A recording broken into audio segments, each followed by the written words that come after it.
2021 നിയമസഭാ തെരഞ്ഞെടുപ്പിൽ ബി.ജെ.പിക്ക് അത്ര വലിയ പ്രകടനമൊന്നും കാഴ്ചവെക്കാൻ കഴിഞ്ഞിരുന്നില്ല എന്നുള്ളതാണ് വാസ്തവം. കാരണം 2016 ഏതാണ്ട് 4 ലക്ഷത്തോളം വോട്ടുകൾ കുറയുകയും 2% വോട്ടുകൾ അവർക്ക് നഷ്ടപ്പെടുകയും ചെയ്ത തെരഞ്ഞെടുപ്പാണ് 2021 തെരഞ്ഞെടുപ്പ്. ആ 2021 തെരഞ്ഞെടുപ്പിന് ശേഷം അവർ വളരെ വലിയ പെർഫോമൻസ് കാഴ്ചവെച്ചത് ലോക്സഭാ തെരഞ്ഞെടുപ്പുകളിലാണ്. ആ ലോക്സഭാ തെരഞ്ഞെടുപ്പുകൾ എടുത്തു വച്ചിട്ടുണ്ടെങ്കിൽ 19.7% വോട്ടുകൾ കിട്ടി NDAക്ക് എന്നൊക്കെ നമ്മൾ പറയുമ്പോൾ പോലും യഥാർത്ഥത്തിൽ അവർ പെർഫോം ചെയ്തിട്ടുള്ളത് 3 സ്ഥലങ്ങളിലാണ്. ഒന്ന്, തീർച്ചയായിട്ടും രാജീവ് ചന്ദ്രശേഖർ മത്സരിച്ച തിരുവനന്തപുരത്ത് അവർക്ക് വലിയ വോട്ട് ബേസ് ഉള്ള സ്ഥലമാണ്. അവിടെ അവർ അതിഗംഭീരമായിട്ട് പെർഫോം ചെയ്തു. കൂടാതെ ആറ്റിങ്ങലിൽ മുരളീധരൻ ഗംഭീരമായിട്ട് പെർഫോം ചെയ്തു. പിന്നെ മൂന്നാമത്തത് ശോഭാ സുരേന്ദ്രൻ ഏതാണ്ട് 1.5 ലക്ഷത്തോളം ഉണ്ടാകുന്ന വോട്ടുകൾ 2,97,000 ആക്കി ആലപ്പുഴയിൽ ഉയർത്തി എന്നുള്ളത് വാസ്തവമായിട്ടുള്ളൊരു കാര്യമാണ്. മറ്റ് 2 പാർട്ടികൾക്കും, അതായത് KC വേണുഗോപാലിനും ആരിഫിനും ഒക്കെ തന്നെ CPM സ്ഥാനാർത്ഥിക്കൊക്കെ അവിടെ വോട്ട് കുറയുകയാണ് ചെയ്തത്. വോട്ട് കൂടിയത് BJPക്കാണ്. അത് ശോഭാ സുരേന്ദ്രനായിരുന്നു അവിടുത്തെ കാൻഡിഡേറ്റ്. അവർക്ക് പലപ്പോഴും തെരഞ്ഞെടുപ്പ് വളരെ കൃത്യമായി ആളുകളെ കൊണ്ടുവരാനും വോട്ട് ചെയ്യിപ്പിക്കാനും ഒക്കെ അവർക്ക് കൃത്യമായിട്ട് അറിയാം. ഒരു ക്രൗഡ് പുള്ളറാണ് ശോഭാ സുരേന്ദ്രൻ എന്നുള്ള കാര്യത്തിൽ ആർക്കും തർക്കമില്ല. അപ്പോൾ ഈ 3 സ്ഥലങ്ങളിലാണ് ഏറ്റവും വലിയ പെർഫോം ചെയ്തത്. പിന്നെ ഏറ്റവും കൃത്യമായി വലിയ പെർഫോമൻസ് കാഴ്ചവെച്ചത് സുരേഷ് ഗോപിയാണ്.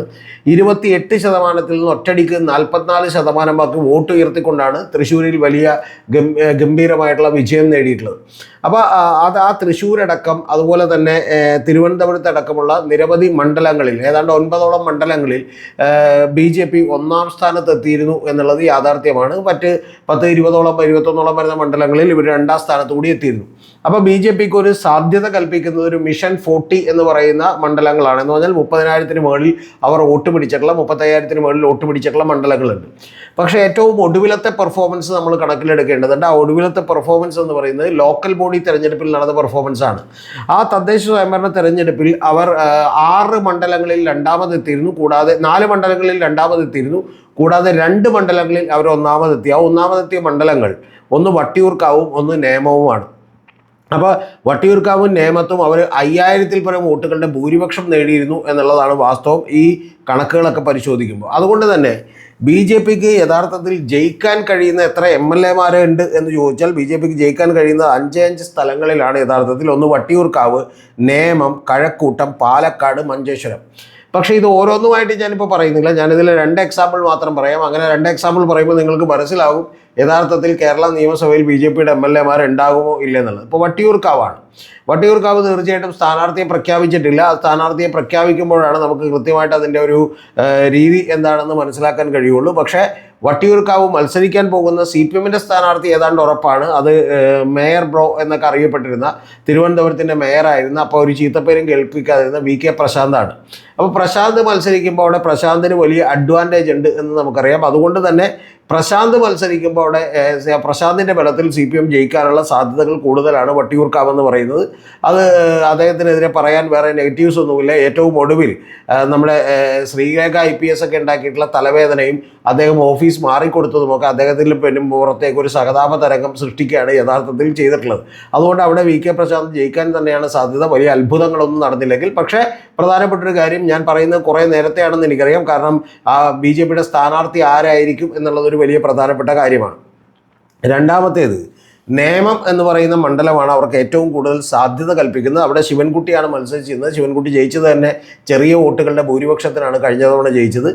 ആ നേമത്ത് ഇത്തവണ രാജീവ് ചന്ദ്രശേഖറാണ് മത്സരിക്കാൻ പോകുന്നത് എന്നുള്ള കാര്യത്തിലൊന്നും ആർക്കും തന്നെ തർക്കമില്ല.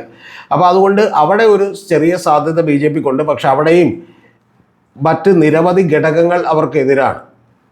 അതിൻ്റെ പ്രധാനപ്പെട്ട കാര്യം ഇപ്പോൾ നായർ ഈഴവ വോട്ടുകളിലൊക്കെ തന്നെ അത് തിരികെ CPM-ലേക്ക് പോകാനുള്ള സാധ്യതകളുണ്ട്. കൂടാതെ പലപ്പോഴും കോൺഗ്രസ്സിലേക്ക് പോകാനും അതുപോലെ CPM-ലേക്ക് തന്നെ അത് തിരിച്ചു ചെല്ലാനും ഒക്കെയുള്ള സാധ്യതയുണ്ട്. NSSൻ്റെ നിലപാടുകളൊക്കെ വലിയ പാരയാണ് എന്നുള്ളത് പ്രധാനപ്പെട്ട കാര്യമാണ്.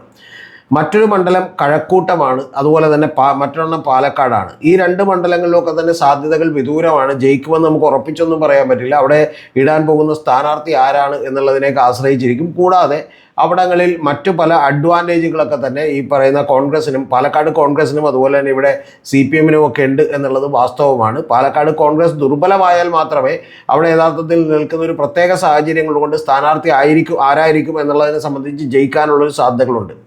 പിന്നെ മറ്റൊരു മണ്ഡലം എന്ന് പറയുന്നത് മഞ്ചേശ്വരം മാത്രമാണ്. ഈ മഞ്ചേശ്വരത്തിൽ കഴിഞ്ഞ തവണ 855 വോട്ടുകൾക്കാണ് യഥാർത്ഥത്തിൽ കെ സുരേന്ദ്രൻ പരാജയപ്പെട്ടത്. അവിടെ ജയിക്കാനുള്ള ഒരു സാധ്യത ഉണ്ടായിരുന്നു. 0.44% വോട്ടുകളാണ് ഡിഫറൻസ് ഉണ്ടായിരുന്നത്. അതായത് 38.14 വോട്ടുകൾ മുസ്ലിം ലീഗിൻ്റെ AK അഷ്റഫിന് കിട്ടുകയും അതേസമയം 37.70% വോട്ടുകൾ കെ സുരേന്ദ്രന് കിട്ടുകയും ചെയ്തിട്ടുള്ള ഒരു മണ്ഡലമാണിത്.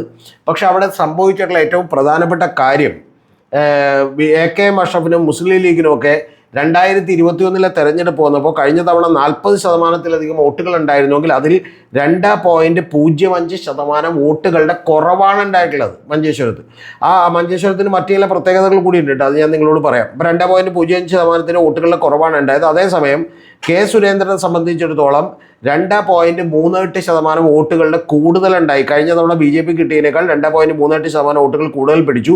CPMൻ്റെ കാൻഡിഡേറ്റ് ആയിട്ടുള്ള VV രമേശനും അവിടെ വോട്ടുകൾ 0.38% വോട്ടുകൾ കൂടുതൽ പിടിച്ചു. എന്ന് പറഞ്ഞാൽ AK അഷ്റഫിന് മാത്രമാണ് അവിടെ വോട്ടുകൾ കുറഞ്ഞിട്ടുണ്ടായിരുന്നത്. അത് ഇത്തവണ സംഭവിക്കാൻ സാധ്യതയുണ്ട് എന്ന് ഞാൻ വിചാരിക്കുന്നില്ല. മഞ്ചേശ്വരം പോലൊരു മണ്ഡലത്തിന് മറ്റു ചില പ്രത്യേകതകൾ കൂടിയുണ്ട്. അവിടെ യഥാർത്ഥത്തിൽ കഴിഞ്ഞ സെൻസസ് പ്രകാരം 49% വോട്ടുകൾ മുസ്ലിം സമുദായത്തിനുണ്ട്. പക്ഷെ ഇപ്പോൾ 50% കൂടുതലാണ് വോട്ടുകൾ എന്ന് പറയുന്നത്. പക്ഷെ അവിടെ മുസ്ലിം ലീഗിന് വലിയ തിരിച്ചടി കഴിഞ്ഞ തവണ നേരിട്ടിരുന്നു. കാരണം അവിടെ യഥാർത്ഥത്തിൽ 1,02,20,000 വോട്ടുകളുണ്ട്. അതിൽ 1,72,000 വോട്ടുകൾ അവിടെ പോൾ ചെയ്യപ്പെട്ടിരുന്നു. 72,426 വോട്ടുകൾ അവിടെ പോൾ ചെയ്തു. ആ പോൾ ചെയ്തതിൽ പോലും 38.14% നേടാൻ മാത്രമേ AK അഷ്റഫിന് കഴിഞ്ഞിരുന്നുള്ളൂ. എന്ന് പറഞ്ഞാൽ 65,758 വോട്ടുകൾ നേടാനേ കഴിഞ്ഞിരുന്നുള്ളൂ എന്ന് ചുരുക്കം. അപ്പോൾ നിങ്ങളൊന്ന് ആലോചിച്ച് നോക്കണം, തൊട്ട് ഓപ്പോസിറ്റ് നിൽക്കുന്നത് BJP ആയിട്ട് പോലും ഒരു മുസ്ലിം സമുദായത്തിൻ്റെ മുഴുവൻ വോട്ടുകളും കൺസോളിഡേറ്റ് ചെയ്ത് ലീഗിലേക്ക് എത്തിക്കാൻ അവർക്ക് കഴിഞ്ഞില്ല. കാരണം അതിൻ്റെ മഹാഭൂരിപക്ഷം വരുന്ന അല്ലെങ്കിൽ വലിയൊരു ശതമാനത്തോളം വോട്ടുകൾ യഥാർത്ഥത്തിൽ CPMന് കൂടി കിട്ടിയിരുന്നു. CPMൻ്റെ പെർഫോമൻസ് അവിടെ 40,000 വോട്ടുകളാണെങ്കിലും ഒരു പ്രധാനപ്പെട്ട ഭാഗം, അതായത് ചെറുതല്ലാത്തൊരു ഭാഗം യഥാർത്ഥത്തിൽ CPMന് കൂടി കിട്ടിയിരുന്നു എന്ന് വേണം നമ്മൾ മനസ്സിലാക്കാൻ. അവിടെ മുസ്ലിം കമ്മ്യൂണിറ്റിക്ക് 49.2% വോട്ടുണ്ടെന്നാണ് 2011 സെൻസസിലുള്ളത്. പക്ഷേ ഇപ്പോൾ അവിടെ 50%-ലേറെ 51-52% വോട്ടുകളുണ്ട് എന്നുള്ളത് നമുക്കറിയാം. അപ്പോൾ അങ്ങനെ ഉണ്ടായിട്ട് പോലും അത്തരത്തിലുള്ള ഒരു തിരിച്ചടി മുസ്ലിം ലീഗിന് വേണ്ടി നേരിട്ട ഒരു വർഷമാണ് 2021. പക്ഷേ ഇത്തവണ അത് സംഭവിക്കും എന്ന് നമുക്ക് പ്രതീക്ഷിക്കുക വയ്യ. പക്ഷേ കെ സുരേന്ദ്രൻ ആയതുകൊണ്ട് കെ സുരേന്ദ്രൻ്റെ മികവിൽ ജയിച്ചെടുക്കാൻ കഴിയുന്ന ഒരു സ്ഥലമാണ്, അല്ലെങ്കിൽ കുറച്ചുകൂടി ഫൈറ്റ് കൊടുക്കാൻ കഴിയുന്ന ഒരു സ്ഥലമാണ്. പക്ഷേ AK അഷ്റഫും അതുപോലെ മുസ്ലിം ലീഗിനും ഒക്കെ ഇത്തവണ അല്ലെങ്കിൽ പൊതുവെ UDFന് തന്നെ ആ മണ്ഡലങ്ങളിൽ വലിയ തോതിലുള്ള ഒരു അഡ്വാൻറ്റേജ് ഇപ്പം ഉണ്ട് എന്നുള്ളത് വാസ്തവമായിട്ടുള്ള ഒരു കാര്യമാണ്. എന്ന് പറഞ്ഞാൽ, ചുരുക്കി പറഞ്ഞാൽ, ഇത്തരം സ്ഥലങ്ങളിലൊക്കെ തന്നെ യഥാർത്ഥത്തിൽ BJP ഒരു ഞാണിന്മേൽ കളിയാണ് നടത്തുന്നത്. NDAയും NDAയുടെ സാധ്യതകൾ തുലവും കുറവാണ് എന്നുള്ളതാണ്. അതിൻ്റെ അർത്ഥം രാജീവ് ചന്ദ്രശേഖരനൊക്കെ തന്നെ വലിയ തലവേദനയായിരിക്കും എന്നുള്ളതാണ്. ഇതിൽ ഏറ്റവും പ്രധാനപ്പെട്ട കാര്യം, 2 ജയിക്കാൻ സാധ്യതയുള്ളതൊന്ന് നേമത്തും അതുപോലെ പാലക്കാടുമാണ്. അത് സ്ഥാനാർത്ഥികളെ കൂടി ആശ്രയിച്ചിരിക്കുന്നു എന്നുള്ളതാണ് എനിക്ക് പറയാനുള്ളത്. കാരണം എതിർ സ്ഥാനാർത്ഥി ആരായിരിക്കും, BJPയുടെ സ്ഥാനാർത്ഥി ആരായിരിക്കും എന്നുള്ളതൊക്കെ വളരെ ഇമ്പോർട്ടൻ്റ് ആണ്. അതിൽ ഒരേ ഒരു സ്ഥലത്താണ് ഇപ്പോൾ സ്ഥാനാർത്ഥിയെ പ്രഖ്യാപിച്ചിട്ടുള്ളത്, അത് നേമത്ത് മാത്രമാണ്. ഇനി മറ്റ് ചില കാര്യങ്ങൾ കൂടി എനിക്ക് ഇതുമായി ബന്ധപ്പെട്ട് പറയാനുണ്ട്. മിക്കവാറും എല്ലാ സ്ഥലത്തും തന്നെ തോൽക്കാനുള്ള സാധ്യതകൾ കൂടിയുണ്ട്. കാരണം BJPയുടെ നെഗറ്റീവ്സും BJPയുടെ പ്രൊപ്പഗാൻഡയും ഒക്കെ തന്നെ കൃത്യമായിട്ട് വർക്ക് ചെയ്യുന്നില്ല എന്നുള്ളതാണ്. അതിൽ ഏറ്റവും പ്രധാനപ്പെട്ട കാര്യം, ഇപ്പോൾ കേരള സ്റ്റോറി എന്ന് പറയുന്ന ഒരു സിനിമ പുറത്തേക്ക് ഇറങ്ങുന്നുണ്ട്. അത്തരത്തിലുള്ള വിഭജന തന്ത്രങ്ങളൊന്നും പെട്ടെന്ന് കേരളത്തിൽ ഫലിക്കുമെന്ന് നിങ്ങൾ വിചാരിക്കരുത്. ഗ്രാജുവലി അതൊക്കെ ഫലിക്കുമായിരിക്കും. പക്ഷേ എങ്കിൽ പോലും ഇപ്പോൾ അത് ഇറക്കാനുള്ളൊരു ടൈം ആയിട്ടില്ല. അതിൻ്റെ ടീസർ ഇപ്പോൾ പിൻവലിക്കണം എന്നുള്ളത് ഹൈക്കോടതി പറഞ്ഞിട്ടുണ്ട്. ബീഫ് വായിലേക്ക് തിരികെ കയറ്റി വെക്കുന്നത് കണ്ടിട്ട് വളരെ വികാരവിക്ഷുബ്ധരായി. എങ്കിൽ BJP ജയിപ്പിച്ചേക്കാമെന്നൊന്നും ആരും വിചാരിക്കുന്നില്ല. കാരണം ബീഫും പൊറോട്ടയൊക്കെ കേരളീയരുടെ ഒരു ദേശീയ ഭക്ഷണമായി നമ്മളെല്ലാവരും തന്നെ കരുതുന്ന ഒരു കാര്യമാണ്. അപ്പോൾ അതുകൊണ്ട് തന്നെ ഇത്തരത്തിലുള്ള കാര്യങ്ങളിൽ വലിയ തിരിച്ചടിയാണ് BJPക്ക് നേരിടാൻ പോകുന്നത് എന്നുള്ളതാണ് എനിക്ക് പറയാനുള്ളത്. രണ്ടാമത്തെ കാര്യം, BJP കുറേ കൂടി ശ്രദ്ധിക്കേണ്ട പ്രധാനപ്പെട്ട കാര്യം എന്ന് പറയുന്നത് PC ജോർജിനെ പോലെയുള്ള ആളുകളെയാണ്. PC ജോർജ് കഴിഞ്ഞ ദിവസം വന്ന് ഒരു യൂട്യൂബ് ചാനലിന് കൊടുത്തിട്ടുള്ള ഇൻ്റർവ്യൂവിൽ അദ്ദേഹം പറയുന്നത് ഗാന്ധിജി എന്ന് പറയുന്നത് ഇത്ര വലിയ ആളൊന്നുമല്ല, വെറുതെ സ്ത്രീകളുടെ രണ്ട് സ്ത്രീകളുടെയും കൈകളിൽ തോളിൽ കൈയിട്ട് നടക്കാൻ മാത്രമേ അറിയാൻ പാടുണ്ടായിരുന്നുള്ളൂ.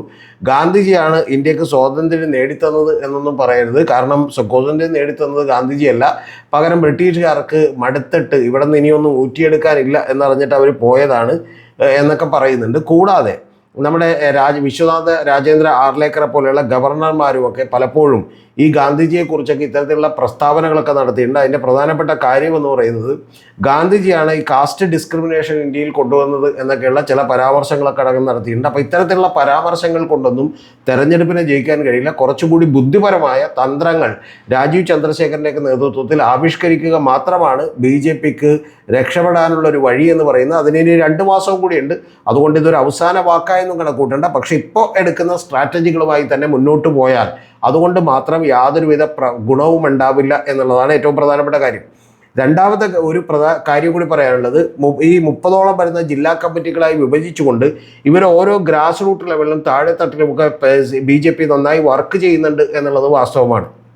പക്ഷേ അങ്ങനെ വർക്ക് ചെയ്യുമ്പോൾ പോലും അത് വളരെ മെക്കാനിക്കലായിട്ടുള്ള ഒരു വർക്കാണ് നടക്കുന്നത്. അല്ലാതെ സ്വന്തം പാർട്ടി ജയിക്കണമെന്ന് പറയുന്ന ആവേശത്തോടും ആത്മാർത്ഥതയോടും കൂടിയുള്ള ഒരു വർക്കല്ല നടക്കുന്നത്.